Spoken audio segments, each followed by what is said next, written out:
Olen särkynyt saviruukku on otsikkona. Ja tämä pohjautuu tämä Raamattuopetus Jeremian kirjan 18. luvun jakeisiin 1-6. Sana, joka tuli Jeremialle Herralta ja kuului: nouse ja mene alas savenvalajan huoneeseen. Siellä minä annan sinun kuulla sanani.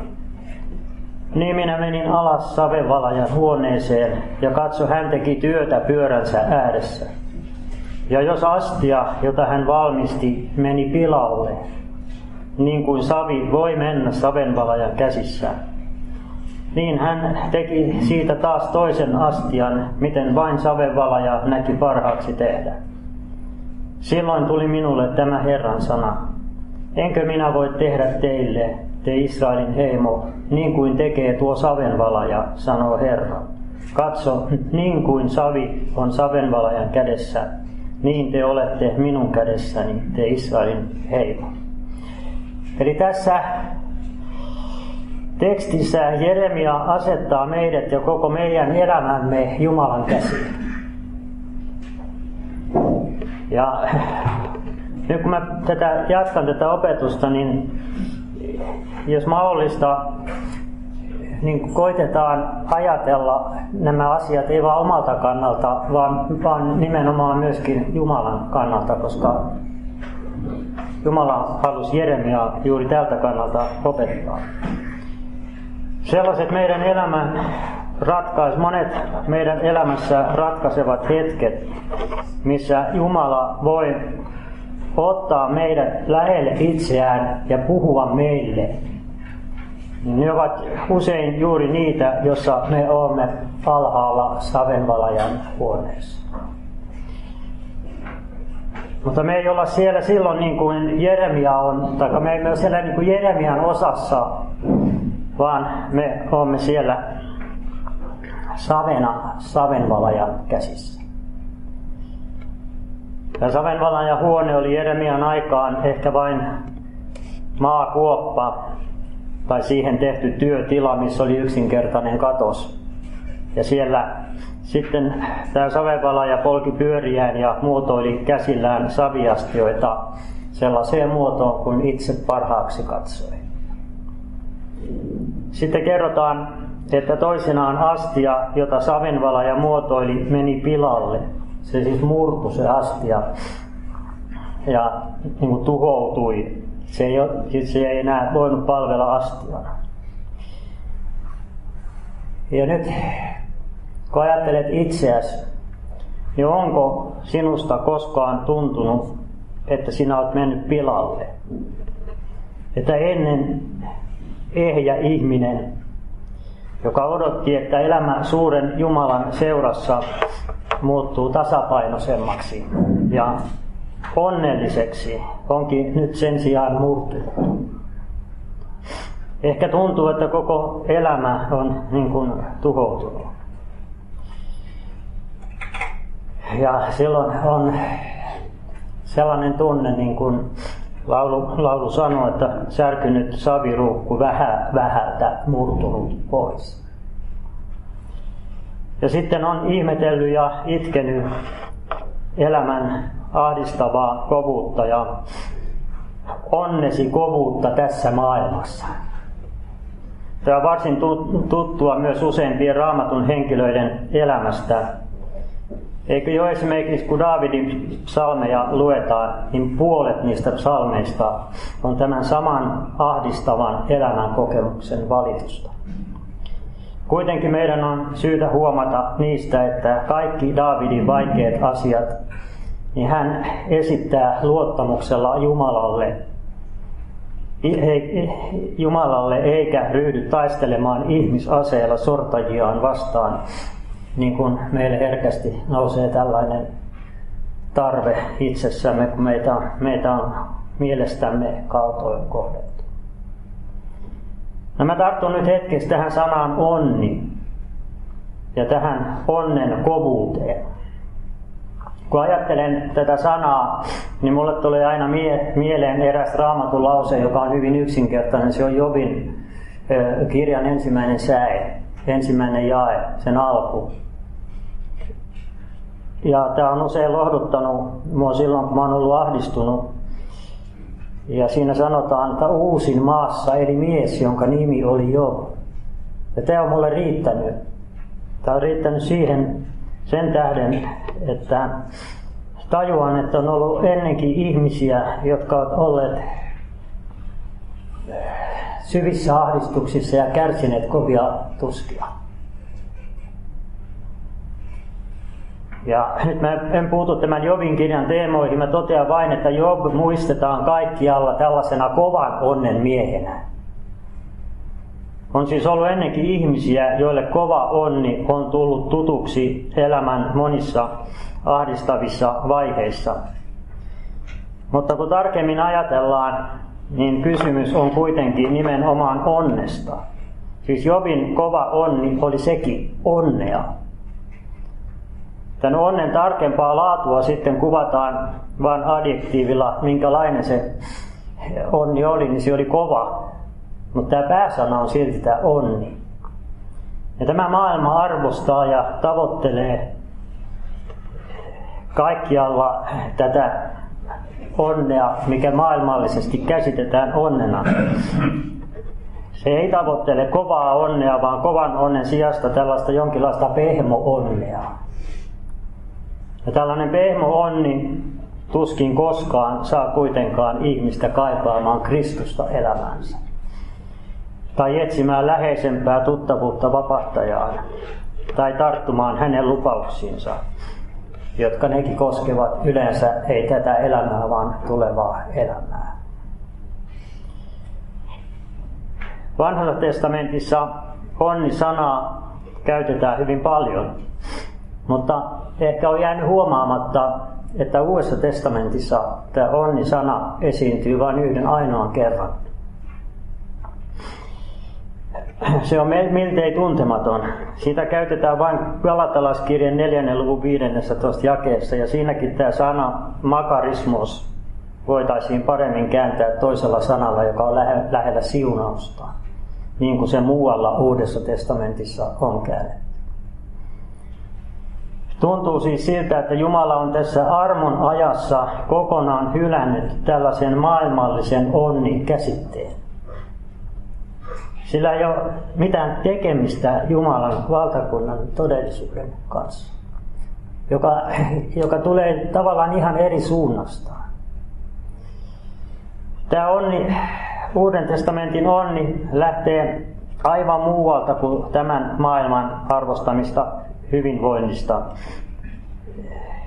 Itse asiassa todellinen onni on sitä, mitä psalmi 73, missä Aasaf sanoo, minun onneni on olla Jumalaa lähellä.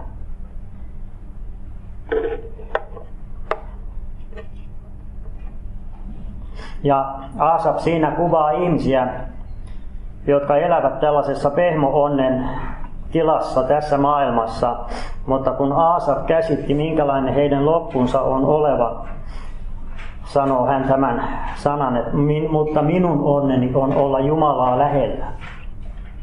Ja milloin me voimme sitten olla lähempänä Jumalaa, kun silloin, kun me olemme hänen kädessään, niin kuin savi on savenvalajan käsissä.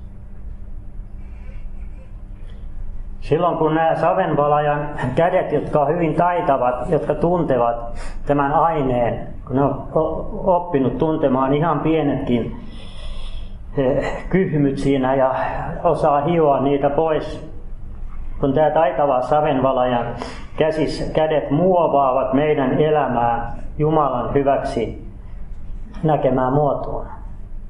Ja tämä Jumalan kädessä oleminen tunnetaan paremmin sanalla ahdistus. Siis juuri tätä Paavalikin tarkoittaa, kun hän sanoo 2. korintolaiskirjeen 12.10, että sen tähden minä olen mielistynyt heikkouteen, pahoinpitelyihin, hätään, vainoihin, ahdistuksiin, Kristuksen tähden. Selitän tätä termiä vähän. Savenvalaja on hebreaksi yatsar. Se on oikeastaan verbi, mutta sitä samaa ilmausta käytetään myös savenvalajasta itsestänsä. Verbinä se merkitsee muovaamista, siis sellaista muovaamista juuri mitä savenvalaja omilla käsillään tekee, kun hän ahdistaa tämän saven siihen muotoon, mitä hän haluaa. Savenvalaja, siis Jumala ja ahdistus, ne kuuluu yhteen. Eikä siinä vielä kaikki, sillä tämä sana yatsar pitää vielä sisällään sanan tsar, joka merkitsee hebrean kielessä juuri sitä onnea. Juuri sitä onnea, mitä maailma ei voi käsittää koskaan. Että minun onneni on olla aivan lähellä Herraa hänen käsissään muotoiltavana, ahdistettavana. Ja jotta tämä Raamattuun kätkeytyvä ilmoitus olisi täydellinen, niin on vielä niinkin, että tämä sana tsar ei merkitse ainoastaan onnea, vaan se merkitsee myös ahdistusta. Eli ahdistus ja onni liittyvät täysin toisiinsa, ja niitä säätelee savenvalaja. Ahdistettuna, mutta juuri siinä lähempänä Herraa kuin voi koskaan muuten olla. Kun saa kokonaan olla Jumalan varassa, niin silloin juuri Jeesuksesta tulee meille rakas. Siitähän mä yritin eilen kertoa jotakin. Savenvalaja saattoi työpajassaan särkeä astian, ja Jumalakin voi ahdistaa meidät niin, että me menemme rikki. Ja siinä ahdistuksessa aina koemme, että koko elämämme on haaksirikkoutunut ja on pilalla. Ikään kuin toivoa ei olisi enää ollenkaan. Mutta näissä hetkissä me kuljetaan aina äärimmäisen lähellä Kristusta. Ja kun meidän elämän sirpaleet taas sitten uudestaan kootaan, niin me olemme saaneet jotakin, mitä emme ikinä enää antaisi pois. Siis ne on ottaneet kipeää ja ne on ahdistaneet meitä todella raskaasti, mutta sen jälkeen kun ne on ohi, niin me emme enää mistään hinnasta luopuisi niistä. Meistä tehdään uusia astioita, jaloja astioita, joita Jumala käyttää oman tahtonsa mukaan. Olen tässä viime aikoina kertonut yhtä pientä tapahtumaa, joka palasi mieleeni tuossa vuosi sitten, jossa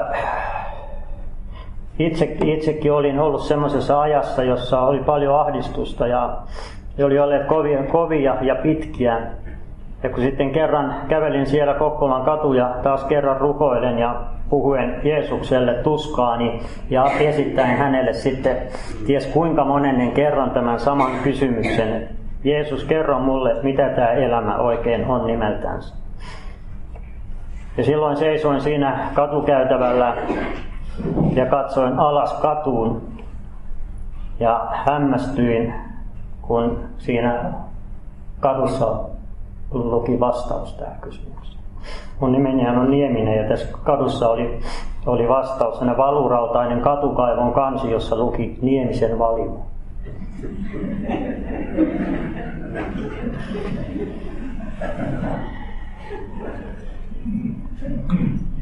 Eli tällä tavalla suuri savenvalaja ottaa pienen ihmisen käteensä ja antaa hän kokea täällä monenlaisia asioita, jotka eivät ole meille mieluisia, mutta Raamattu haluaa nähdä ne tästä savenvalajan näkökannalta katsoen. Että jos hän saa tällaista tehdä meidän elämässä, niin se on meille onni. Se on meidän onnemme ja se tuottaa myöskin sen hedelmän, miksi savenvalaja näin tekee. Ahdistuksiin joutunut ihminen tosi reagoi aina inhimillisen ihmisen lailla. Meidän sieluamme, siis meidän tunne-elämää, tahtoelämää ja järkeä revitään irti vanhasta ja me joudumme hyvin helposti paniikkiin. Meidän ahdistuksemme voivat olla taloudellisia tai henkisiä vaikeuksia, joskus äärimmäisen hankalia ja rasittavia. Me voidaan sairastua vakavasti ja kuulla, että meillä on enää puoli vuotta elinaikaa. Ja monenlaista tällaista. Ja me yritämme sietää olosuhteita ja taistella tätä kovaa onneamme vastaan. Mutta usein nämä ahdistukset on jostakin syystä rakentuneet niin, että niihin ei kerta kaikkiaan pääse kukaan vaikuttamaan. Ne on niin kuin viime kädessä aina meidän ulottumattomissa. Niihin ei ole mitään keinoa puuttua. Joku on järjestänyt ne asiat niin. Voimaa meillä itsellämme ei ole varmasti taistella. Vähän aikaa me olleet jossakin tällaisessa muovauksessa. Me olemme väsyneet. Ja sellaisessa tilanteessa vielä muut ihmiset, usein myös uskon ystävät, alkaa kadota ympäriltään. Kun sen jälkeen, kun he ovat huomanneet, että ei nämä meidän rukouksemme autakaan. Ja ovat sitten ajatelleet, että tämä on toivoton tapaus. Meidät unohdetaan, meidät hylätään. Me yritetään kuunnella saarnoja, lukea kirjoja, lukea raamattua. Mikään ei tunnu auttavan. Ehkä ympärillä pyörii myös monia sellaisia uskovia, jotka ei käsitä mitään ristin todellisuudesta. He antaa meille neuvoja, joiden avulla meidän pitäisi itse pystyä nousemaan ylös surkeasta tilastamme, jotta voisimme alkaa elää taas sitä vanhaa elämää. Mutta me itse näemme oman täydellisen heikkoutemme. Me voimme yhtyä Jeesuksen ristin kärsimyksiä kuvaamaan psalmin 22 jakeeseen. Minun voimani on kuivettunut kuin saviastian siru, ja kieleni tarttuu suuni lakeen, ja sinä lasket minut alas kuolemattomaan. Tällainen oli Jeesuksen voimattomuus ristillä. Hän taipui Isän tahtoon, ja juuri siksi meidätkin rikotaan tai murretaan täysin voimattomiksi, että mekin oppisimme ja saisimme tyytyä Jumalan tahtoon. Ja haluaisin taas puuttua tähän sanaan tyytyä. Se nimittäin kuulostaa niin kovin negatiiviselta. Mutta tässä on vähän sama asia, että me katsotaan väärältä puolelta tätä sanaa. Sen kantasana on kuitenkin sana tyytyväisyys. Ja tyytyminen tuo tyytyväisyyden. Lopulta me olemme tilanteessa, missä kukaan ei ymmärrä meitä. Me olemme yksin, täysin yksin. Me olemme huutaneet Jumalaa avuksi, mutta mitään ei tapahdu. Hän on vaiti. Ja väkisinkin tunteemme ja järkemme sanoo, että Jumala on meidät unohtanut ja hylännyt. Ja silloin me olemme niin kuin tämä pilalle mennyt astia sirpaleiksi murskaantuneena savenvalajan työpajan lattialla. Mutta juuri siinä ja juuri silloin me ollaan kuitenkin sillä paikalla, missä Jumalan pyhät on kautta aikaa olleet. Ihan samanlaisissa elämäntilanteissa ja syvissä kohtaloissa. Ja juuri tähän tilanteeseen ilmestyy sitten tavalla tai toisella sisäisten silmiemme eteen Kristus ja näyttää meille omat haavansa. Ja juuri silloin, jos koskaan me nähdään, että on olemassa yksi, joka ei todellakaan ole unohtanut meitä. Ja silloin me tarraudumme häneen ja hänen rakkautensa alkaa sulattaa meidän omaa jäätävää ja itsekeskeistä sisintämme. Hän ottaa taas meidät käteensä ja alkaa muovata meidän seulotusta savisirpaleista uutta rakkauden astiaa. Juuri näin siis tehdään astioita, jotka ovat jaloa käyttöä varten. Meidän kannattaa oppia tästä se, että kun me joudumme syviin ahdistuksiin, niin me saamme aivan varmasti ottaa senkin ja nimenomaan juuri sen Jumalan kädestä, eikä alkaa riidellä häntä vastaan tai kysellä, että Jumala, että miksi juuri minä? Miksi juuri minulle tällaista tapahtuu?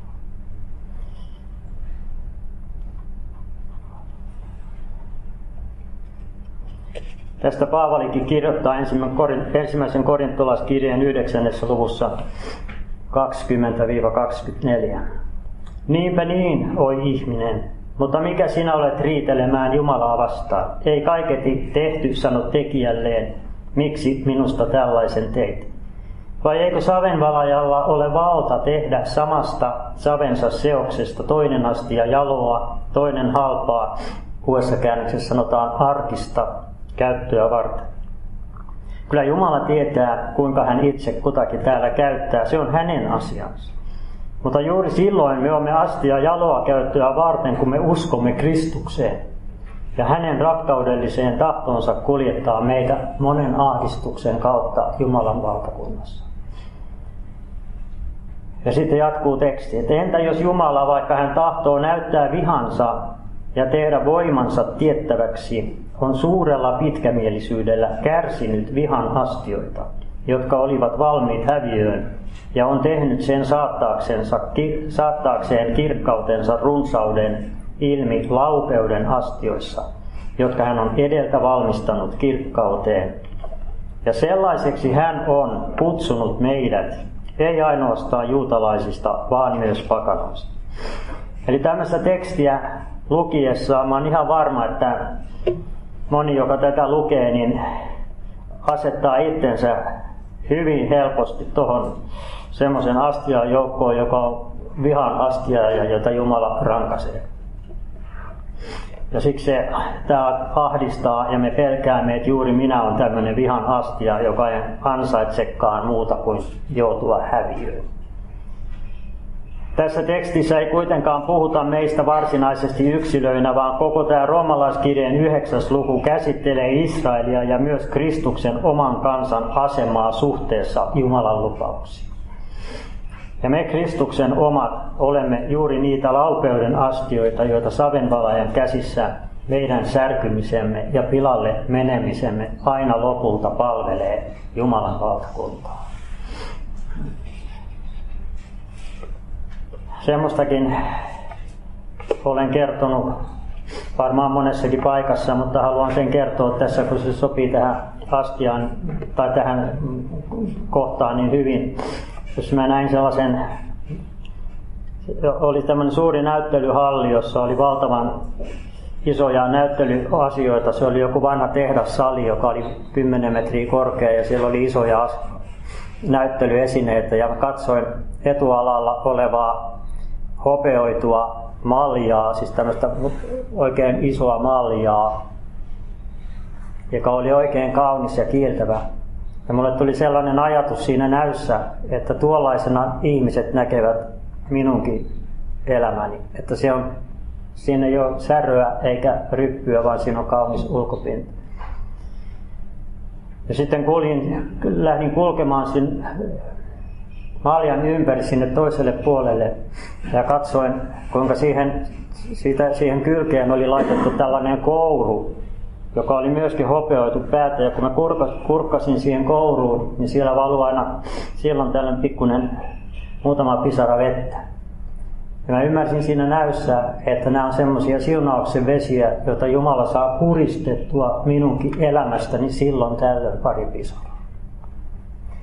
Ja kun mä katsoin sitä, kuinka se kouru oli liitetty, se siunauksen kouru oli liitetty siihen itse astiaan, ja se oli kammottavan ruma. Se oli niin kuin runtattu läpi siitä hopeisesta seinästä ja ruosteiset halkeamat juoksi joka suuntaan. Ja mä rupesin itkemään siinä näyssä. Ja siitä samalla mä ymmärsin sen, että juuri tästä kohdasta, juuri tästä kaikkein rumimmasta, siis kaikkein karmeimmasta kohdasta, mihin kuuluu mun oman elämäni pahimmat kokemukset, pahimmat synnit, pahimmat onnettomuudet, juuri niistä Jumala on niin kuin tämän kourun sanoitte.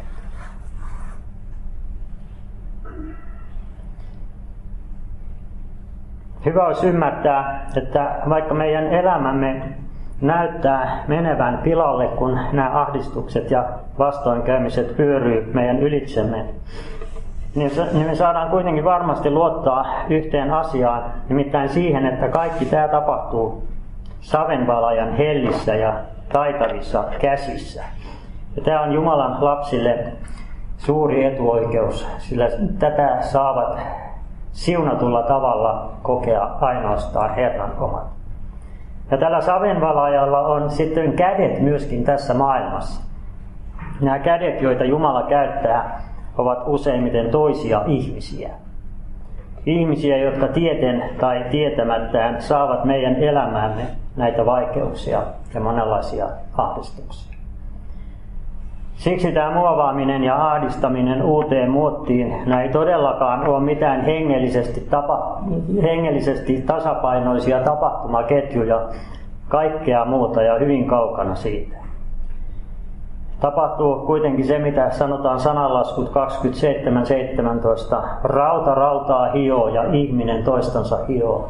Nämä Jumalan kädet, jotka meitä hioo, niin siinä on ihminen hyvin usein, joka hioo meitä.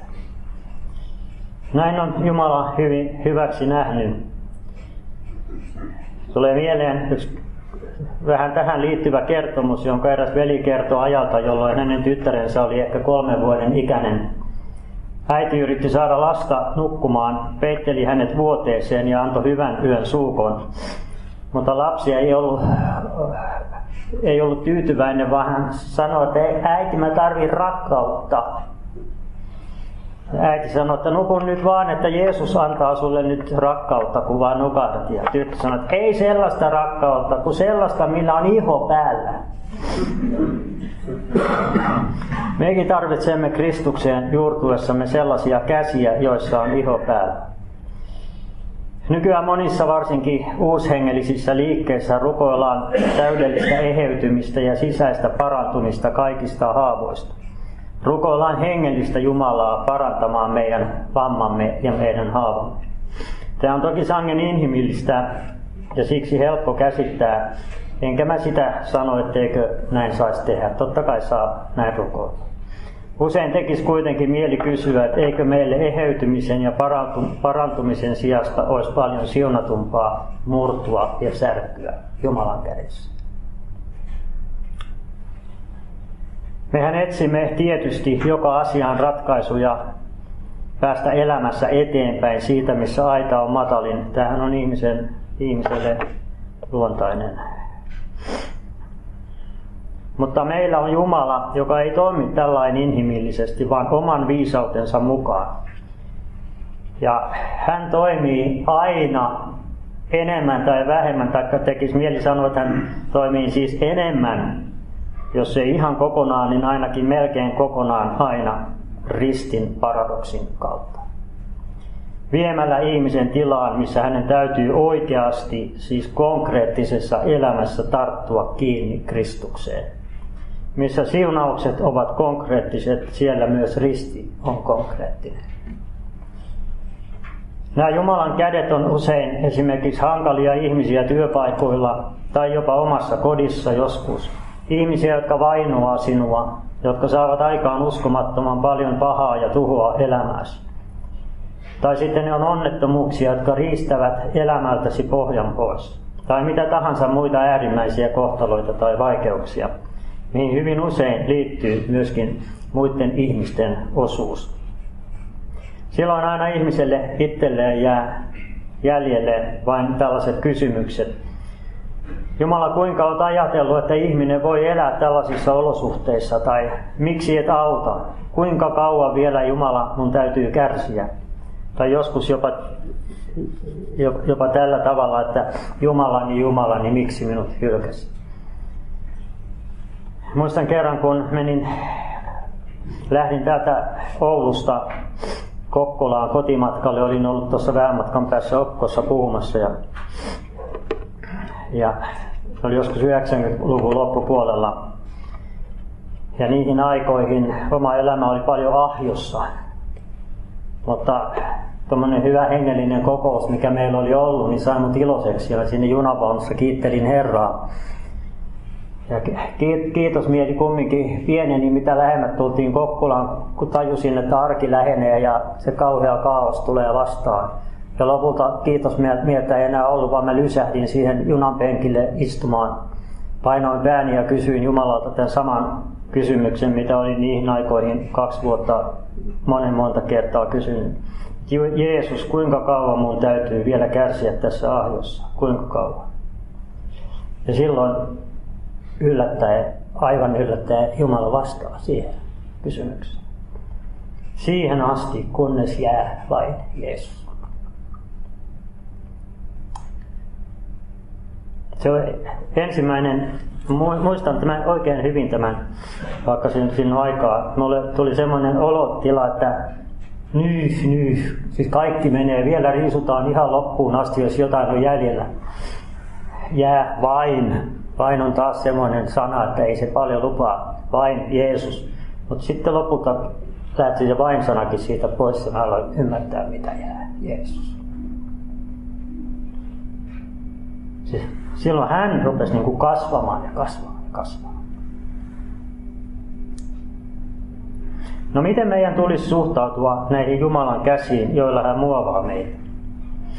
Mä annan tähän neuvon, joka on ristin tien mukainen, käsittämättömän voimakas, käänteen tekevä ja siunattu neuvo.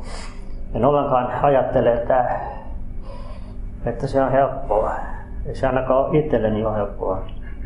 Jos vain joku tahtoo tällaista kuulla, niin ottaa vastaan, jotta sanon tämän. Ala ensinnä kiittää Jumalaa niistä ihmisistä, jotka vainoaa sinua. Näe heidät Jumalan käsinä, joiden kautta Herra itse tekee työtään sinun elämässäsi. Rukoile heidän puolestaan ja anna heille anteeksi. Kiitä Herraa siitä, että hän muovaa sinua omilla käsillänsä. Siis Herran käsissä. Herran käsillä. Nämä ihmiset on siinä niitä Herran käsiä. Ja jos tahdomme käyttää vielä raskaampia aseita, niin menemme näiden vaikeiden ihmisten luokse ja viestitämme heille jotenkin, siis jollakin tavalla, että olemme kiitollisia Jumalalle siitä, että hän osoittaa heidän kauttaan meille minun omia vikoja ja puutteita ja kovuuttani, kiittämättömyyttäni, katkeruuttani ja niin edespäin. Ja varmaan on, että nuo ihmiset jää suu auki katselemaan, ihmettelemään ja he ovat siis ihmettelemään meidän Jumalaamme, meidän Kristustamme. Ja heidän suhtautumisensa muuttuu siinä hetkessä, mutta niin muuttuu myöskin meidän oma suhtautumisemme näihin asioihin. Ahdistusten ja särkymisten tie on meille välttämätöntä.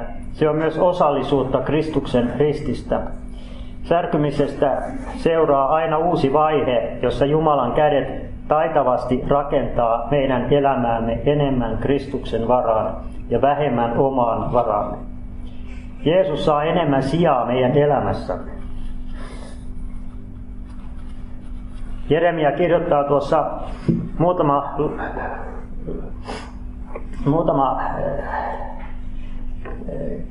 kymmentä lukua myöhemmin, luvussa 48,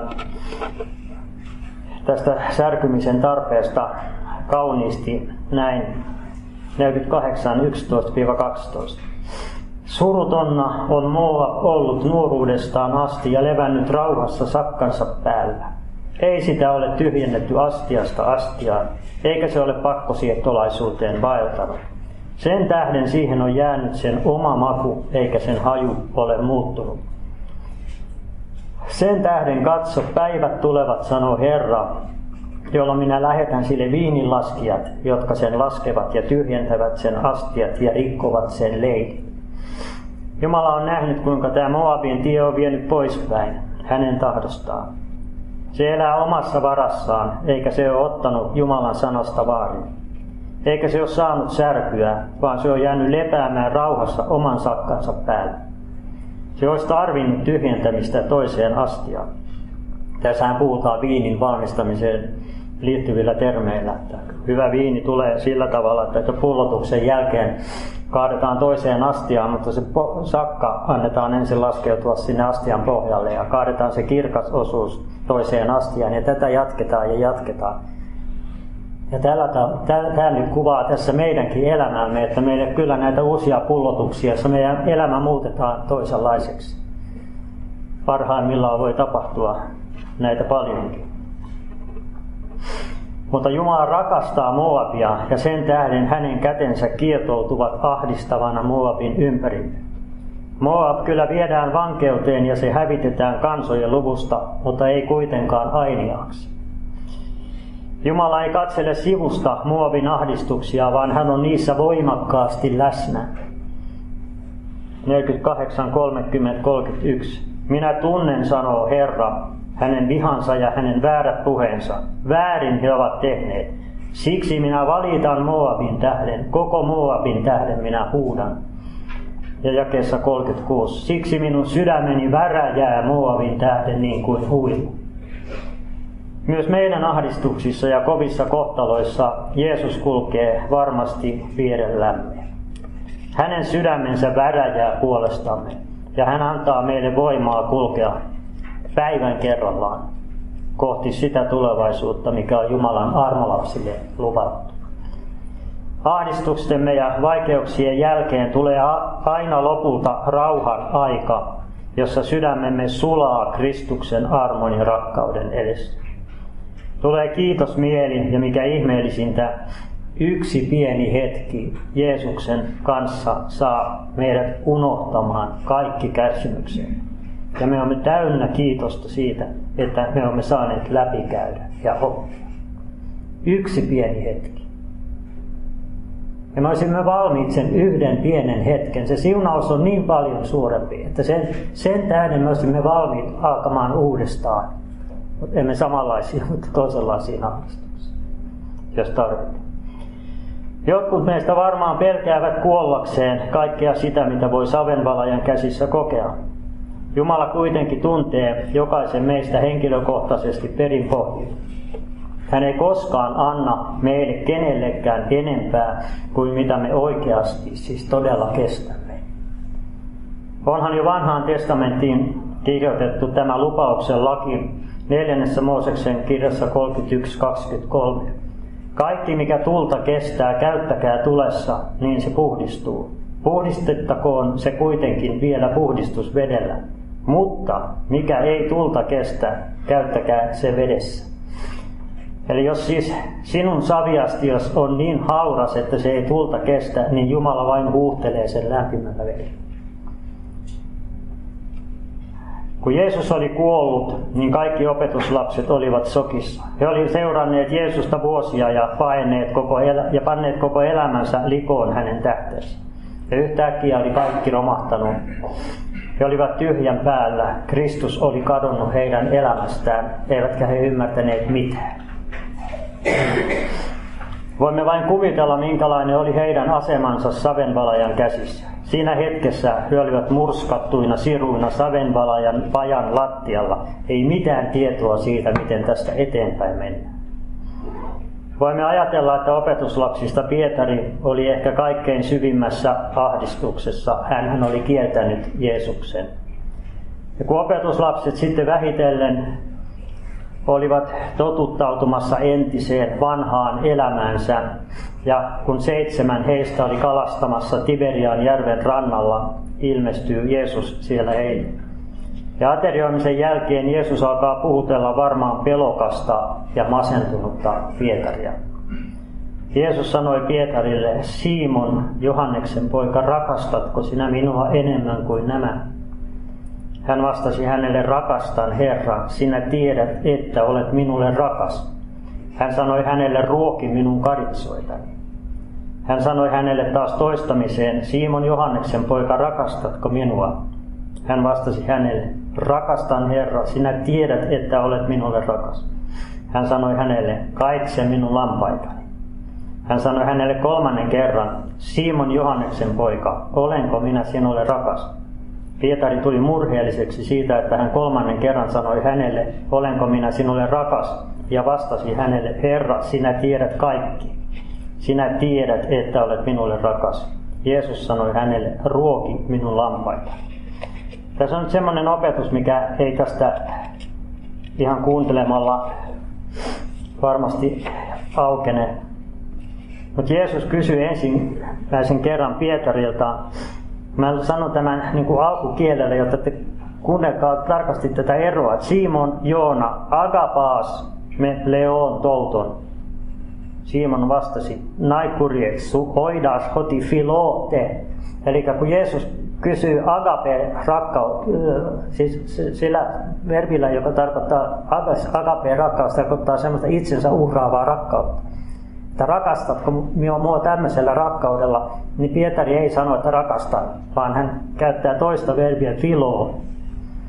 Ja tämä Philo merkitsee vähän niin kuin, mitä voi käyttää semmoisesta, että kyllähän minä sinusta tykkään, niin kuin kavereista tykätään. Ei sen enempää. Toisen kerran toistui sama tilanne ja sama kysymys ja sama vastaus. Jeesus katsoi Pietarin läpi ja näki, että hän ei enää luottanut itseensä. Hän ei enää luottanut omaan rakkauteensa, vaan Jeesuksen rakkauteen. Ja nyt sitten kolmannella kerralla Jeesus kysyi saman kysymyksen, mutta käytti nyt Pietarin äsken käyttämää rakastaa sanaa pileot. Pietari tuli siitä murheelliseksi ja vastasi, ikään kuin heittäen niin kuin kaikki loputkin Jeesuksen varat, Herra, sinä tiedät kaikki. Pietari oli käynyt kovan koulun, mutta Jeesukselle oli tärkeää se, että hän ei enää luottanut itseensä, ei omaan uskonsa, ei omaan vilpittömyytensä, ei omaan rakkautensa. Ja nyt hänellä oli vapahtaja, Kristus. Ja tällaiset koulut on meillekin Jumalan lahjaa, vaikka meidän on sitä vaikea ottaa tämmöisiä lahjoja vastaan.